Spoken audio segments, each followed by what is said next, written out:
Sebuah video membuat heboh warganet, terutama bagi mereka istri polisi atau dikenal dengan sebutan Ibu Bayangkari, Selasa, tanggal 7 Desember tahun 2021. Pasalnya, dalam video yang belakangan viral di media sosial, baik TikTok dan Instagram terdapat sepasang pria dan wanita yang mengenakan pakaian seragam Ibu Bayangkari dan juga si pria yang diketahui mengenakan seragam polisi.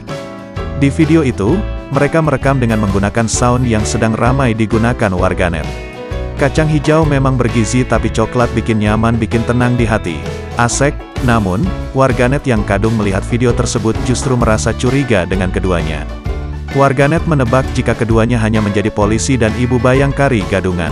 Nyatanya, bak tebakan benar tak lama video itu viral si pembuat video menghapus video tersebut. Lalu, Selasa tanggal 7 Desember tahun 2021, muncul video permintaan maaf dan klarifikasi atas viralnya video di medsos itu.